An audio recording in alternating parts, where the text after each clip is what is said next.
Parents మెచ్చిన university సంకల్ Chand Patel university Gujarat. ఓపెన్గా అడుగుతున్నాను, ఫిష్ వెంకట్ని ఎందుకు సార్ ఇండస్ట్రీ అనాథగా వదిలేసింది? ఫిష్ వెంకట్ని ఇండస్ట్రీ అన్నది, ఇండస్ట్రీ అంటే ఎవరు అసలు ఫస్ట్ మీరు అది చెప్పండి. డెఫినేషన్ ఆఫ్ ద ఇండస్ట్రీ ఎవరన్నా చెప్తే దాన్ని బట్టి నేను మాట్లాడతాను. డెఫినేషన్ ఆఫ్ ద ఇండస్ట్రీయే తెలియకుండా ఎవరికాళ్ళు ఇండస్ట్రీ ఇండస్ట్రీ అని మాట్లాడతారు. ఎవరు ఇండస్ట్రీ? అది కూడా నా క్వశ్చనే సార్. అంటే ఫిలిం ఛాంబర్ ఇండస్ట్రీనా, నిర్మాత మండలి ఆ ఫిలిం ఛాంబరు, లేకుంటే మా అసోసియేషన్ ఇండస్ట్రీనా? ఎవరు సార్ ఇండస్ట్రీ? ఎవరు ఇండస్ట్రీ కాదు. ఫిలిం ఛాంబర్ ఇండస్ట్రీ అంటే అసలు ఏం లేదయ్యా. ఇండస్ట్రీ అంటే ఏ ఇండస్ట్రీ అయినా ఉంది. ఇప్పుడు ఒక ఇదేమంటారు, ఓ వర్కరుకి ఏదో అయ్యి చచ్చిపోయాడు ఒక ఇండస్ట్రీలో. ఆ ఇండస్ట్రీ యాజమాన్యం ఏదో చేస్తుంది కదా. యాజమాన్యం అతనికి ఉంటే ఇన్సూరెన్స్ ఉంటే ఇన్సూరెన్స్ ఇస్తుంది, లేదంటే ఎక్స్గ్రేషియా ఉంటే ఇస్తుంది, లేదా ఒక ₹1,00,000 5,000 10,000 ఇస్తారు. ఇక్కడ ఇండస్ట్రీ ఒక ఆయన సంగతి మాట్లాడతలేను, నేనే అనుకుందాం కొంచెంసేపు. నేను ఎక్కడ పని చేశాను, వాడు నాకు బాస్. నేను ఎంతమంది దగ్గర పని చేస్తున్నాను. సో ఎవరు ఇప్పుడు నువ్వు చెప్పిన ఆయనకి నాకు సంబంధం లేదు. నేను ఇండస్ట్రీలో ఉన్నట్టే లెక్క. బట్ నాకేం సంబంధం? ఎవరు వచ్చి చేయాలి, ఎవరు వచ్చి ఎందుకు చేయాలి? ఇప్పుడు అందే ఇందాక చెప్పింది అదే, ఎవరి జాగ్రత్తలు వాళ్ళు ఉండాలని చెప్పింది అదే. సార్ ఇక్కడ నాది ఇంకో ప్రశ్న, మిమ్మల్ని మధ్యలో ఆపుతున్నందుకు క్షమించండి. అంటే నా ప్రశ్న ఏంటంటే, కోటా గారు చనిపోయినప్పుడు చాలామంది వచ్చారు సార్. అంటే నేను కోటా గారిని, ఫిష్ వెంకట్ గారిని ఒకే స్థాయి నేను చెప్పట్లేదు, ఒకే గట్టు నేను కట్టట్లేదు. ఆయన స్థాయి వేరు, అంటే ఆయన అచీవ్ చేసిన విజయాలు వేరు. బట్ ఏ ఇండస్ట్రీ వచ్చింది సార్ కోటా గారి దగ్గరికి? ఆ ఇండస్ట్రీ ఫిష్ వెంకట్ దగ్గరికి కనీసం పరామర్శకు కూడా ఎందుకు రాలేదు? అంటే కోటా గారు ఆ ఫ్యామిలీ పరామర్శ కాదు. మీరు అర్థం చేసుకోవాల్సిన విషయం ఏంటంటే, కోటా గారు చేసిన సినిమాలు కానీ, కోటా గారు చేసిన కంపెనీలు కానీ వేరు. ఫిష్ వెంకట్ గారు చేసిన సినిమాలు, ఫిష్ వెంకట్ గారు చేసిన కంపెనీలు వేరు. ఆయనకి పరిచయం ఉన్న వాళ్ళు వస్తారు. ఎవరైనా కానీ పోతే ఇప్పుడు అన్ని చోట్లకి వెళ్ళాలని రూల్ ఏం లేదు. చాలామంది అడుగుతారు, ఫిష్ వెంకట్ గారు పోతే చాలామంది రోజు పోతున్నారు. అంటే అంత ఇది కాదు. ఈయన ఇప్పుడు ఆయనతో పనిచేసిన వాళ్ళు అందరూ వచ్చారు కదా అక్కడికి. ఆయనతో పనిచేసిన వాళ్ళు అందరూ వచ్చారు. ఒకళ్ళిద్దరు పెద్దవాళ్ళు కూడా వచ్చి ఉంటారు. నాకు తెలియదు ఎవరు వచ్చారు ఎవరు రాలేదు, నాకు తెలియదు, ఐడియా లేదు. సో డెఫినెట్గా కొంతమంది ఆయనతో పనిచేసిన వాళ్ళు వచ్చి ఉంటారు.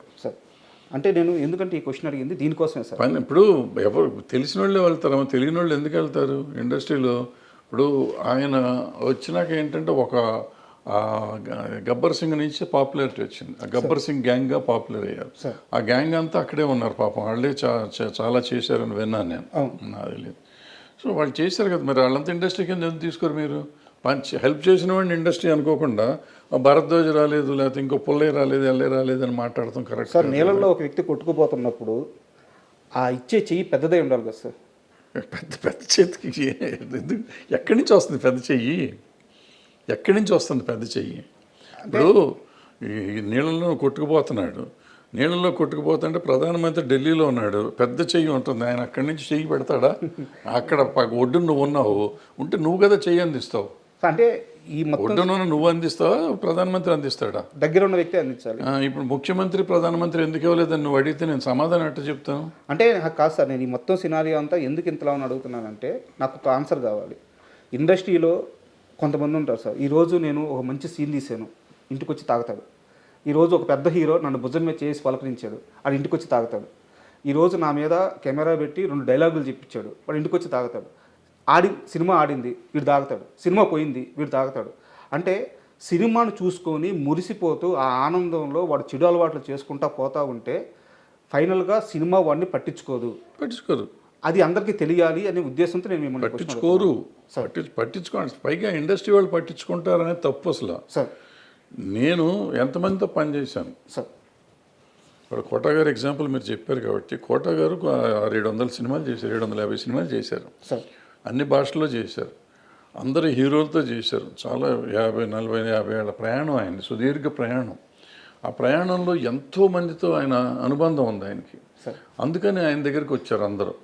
అంత పోటాడుకున్న వాళ్ళు ఉన్నారు, ఆయన కొట్టిన వాళ్ళు ఉన్నారు, తిట్టిన వాళ్ళు ఉన్నారు, ఆయన తిట్టిన వాళ్ళు ఉన్నారు, ఆయన కొట్టిన వాళ్ళు ఉన్నారు. రకరకాలు ఉన్నాయి. సో మంచి అనుబంధాలు, చెడు అనుబంధాలు, మంచి ఎక్స్పీరియన్స్, చెడు ఎక్స్పీరియన్స్ చాలా ఉంది ఆయన. అందుకని అందరూ ఆయన దగ్గరికి వెళ్ళారు. మీరు చెప్పిన ఫిష్ వెంకట్ గారి దగ్గరికి ఆయన చేసిన సినిమాలు పరిమితం, ఆయన చేసిన టెక్నీషియన్స్ పరిమితం, ఆయన చేసిన ప్రొడ్యూసర్లు పరిమితం, ఆయన చేసిన యాక్టర్లు పరిమితం. ఆ పెద్ద సినిమాలు 4-5 చేశారు. చేసినప్పుడు ఆ పెద్ద యాక్టర్లు మాత్రమే వాళ్ళు పెద్ద యాక్టర్లకి ఈయన చేసిన సినిమాల లెక్క ప్రకారం చాలా చిన్న యాక్టర్ ఈయన సమబుజ్జి యాక్టర్ కాదు, అంటే కోట శ్రీనివాసరావు గారు అంత పెద్ద యాక్టర్ కాదు. సో వీళ్ళు ఎంతవరకు వస్తారు అనేది నమ్మకం లేదు. బట్ కొంతమంది అతని మీద అభిమానం ఉన్నవాళ్ళు రావచ్చు. ఆయన పనిచేస్తున్నప్పుడు ఆ పలానా హీరో ఆయన అభినందించి ఉండొచ్చు. సినిమా యాక్టర్గా కాబట్టి కొంతమంది డెఫినెట్గా గుర్తుపెట్టుకుంటారు. మర్చిపోయి ఉంటారని నేను నమ్మను. కానీ వాళ్ళందరూ రావాలని ఎక్స్పెక్ట్ చేయటం మన తప్పు అంటాను నేను. మన తప్పు. వాళ్ళు వస్తారు. అది వాళ్ళ సంస్కారం. రావాలా వద్దనేది వాళ్ళ సంస్కారం. వాళ్ళ అవసరం కంటే ఆ సంస్కారం. ఇప్పుడు అక్కడ కోట శ్రీనివాసరావు గారి స్థాయి వేరు, ఈయన స్థాయి వేరు. సో ఈయన స్థాయికి వాళ్ళు రావాలా వద్దా అనేది వేరే సంగతి. రాకపోవటాన్ని పెద్ద మనం తప్పుపడతాం. నేనైతే తప్పుపడుతున్నాను. ఒక్కసారి మీ కెరీర్ విషయానికి వస్తే సార్, అంటే మీ సినిమాలు ఎలా ఆడినాయి, వాటి కోసం మీరు ఎంత కష్టపడ్డారు, అవన్నీ కూడా ఒక చరిత్ర సార్. అంటే నా స్థాయి కానీ నా ఏజ్ కానీ వాటి గురించి అనాలిసిస్ చేయడానికి సరిపోదు. నేను వేటి గురించి మాట్లాడట్లేదు. కాకపోతే మీరు ఉమేష్ చంద్ర గారి మరణం చుట్టూ ఒక కథ రాసుకున్నారు. అంటే నా డౌట్ ఏంటంటే మీ నాన్నగారు బ్యాక్గ్రౌండ్ కానీ మీరు ఆ సినిమాలో చూపించిన కథ కానీ రెండు పూర్తి వ్యతిరేక దిశలో ఉన్నట్టు అనిపించింది నాకు. కమ్యూనిజం నుంచి వచ్చిన ఆయన మీ నాన్నగారు. సో మీరు ఈ కథలో మీ భావజాలం మాత్రం వేరే మార్గంలో వెళ్ళినట్టుంది. ఇంతకీ తమ్మారెడ్డి భావజాలం ఏదంటే ఏం చెప్తారు? నేను సమానత్వమే. మనుషులు బాగుండాలి, అందరూ బాగుండాలి అనుకుంటా నా భావజాలం. అంతకంటే నాకు వేరే సార్. మనిషి అన్న ప్రతివాడు బాగుండాలి, సమాజంలో ఉన్నవాళ్ళు అందరూ బాగుండాలి అనేది నా ఆలోచన. అంతకంటే వేరే ఎక్కువ ఆలోచన లేదు. దాంట్లో నేనేం చెప్పానంటే, ఇప్పుడు పోలీసులు ఒక పక్క నుంచి వాళ్ళ డ్యూటీ వాళ్ళు చేస్తున్నారు. నక్సలైట్లు దేశభక్తులే. వాళ్ళు దేశాన్ని బాగు చేద్దామని, ఒక సమాజాన్ని నిర్మిద్దామని వాళ్ళు ఒక తుపాకీ కొట్టడం ద్వారానే న్యాయం వస్తుందని వాళ్ళు అనుకుంటున్నారు. అయితే వాళ్ళు చేసే పొరపాటు వల్ల కొంతమంది సామాన్యులు చచ్చిపోతున్నారు. సామాన్యులు చచ్చిపోయినప్పుడు వాళ్ళు మర్నాడు ఒక స్టేట్మెంట్ పడేస్తారు, ఇది సిద్ధాంతిక పొరపాటు లేకపోతే చారిత్రక సైద్ధాంతికంగా జరిగిన పొరపాటు అని చెప్పి పొరపాటు అని ఒక స్టేట్మెంట్ పడేసి ఊరుకుంటున్నారు. ఎవరిచ్చారు వీళ్ళందరికీ హక్కు చంపుతానికి? ఈవెన్ పోలీసులు కూడా ఇప్పుడు నేను తప్పు చేశాను, క్రైమ్ చేశానండి, మన ఇద్దరం ఇక్కడ కూర్చున్నాం, నేను క్రైమ్ చేసి ఉన్నాను, మీరు ఎందుకో చూస్తానికి వస్తాను లోపలికి వచ్చారు, లేకపోతే బయట గేట్ దగ్గర ఉన్నారు, మా ఇంటి బయట ఉన్నారు కాబట్టి మిమ్మల్ని కూడా తీసుకెళ్ళి లోపల వేస్తారు. మిమ్మల్ని పడేసి కొడతా ఉంటారు వాళ్ళు నాతో పాటు. కొట్టి ఎందుకున్నావు నువ్వు అక్కడ అని అడుగుతారు. మీకు సంబంధం లేదు, మీరు ఎవరో తెలియదు. మీరు పొరపాటున మీ క్యారెక్టర్కి ప్రాణం పోవచ్చు. ఎవరు? ఇప్పుడు నిన్న ఒక సినిమా చూశాను నేను, రోతే అని ఏదో మలయాళం సినిమా. ఇద్దరు పోలీసు వాళ్ళ కథ ఎంత అద్భుతంగా ఉంది. నైట్ డ్యూటీ చేసేవాళ్ళ కథ. ఆ పాప మా పిల్లడి మీద వేసేస్తారు మొత్తం అంతా. సో ఇప్పుడు దానికి ఎవరు బాధ్యులు? పోలీలో కూడా అడిగేది ఇదే నేను. ఎవరు బాధ్యులు? Who will take the responsibility of that చచ్చిపోయిన వాళ్ళది? ఇప్పుడు నువ్వు నమ్మావు, నక్సలిజం నమ్మావు, దేశానికి మంచి అడుగుతున్నావు. నువ్వు పోలీసుగా నువ్వు దేశాని కోసం పోరాడుతున్నావు. నువ్వు ఇద్దరు ఆలోచన మంచిదే. మధ్యలో సామాన్యుడు ప్రాణం పోతుంది. వీడికి సమాధానం ఎవరు చెప్తారు? సార్, ఇంత మంచి పాయింట్ మీద నిజంగా సినిమా నేను కూడా చూశాను. సింధు తులాని గారి యాక్టింగ్ కానీ సూపర్ ఉంటుంది. సినిమా ఆడలేదు సార్. ఎంత లాస్ అయ్యారు సార్ సినిమాలో? మొత్తం పోయింది. ప్రతి రూపాయి పోయింది. ఎంత పెట్టారు? దగ్గర ₹1 కోటి పెట్టాం. ₹1 కూడా రాలేదు. ₹1 రాలేదు.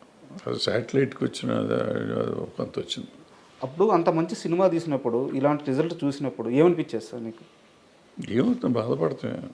అంతకంటే ఏం చేస్తాం అంటే అది నేను ఒక రకంగా క్రౌడ్ ఫండింగ్ ఫ్రెండ్స్ పెట్టారు. తలా 10 లక్షలు వేసుకుని చేసాం ఆ సినిమా. 7-8 మందిని కలిసి తలా 10 లక్షలు వేసుకుని చేసాం.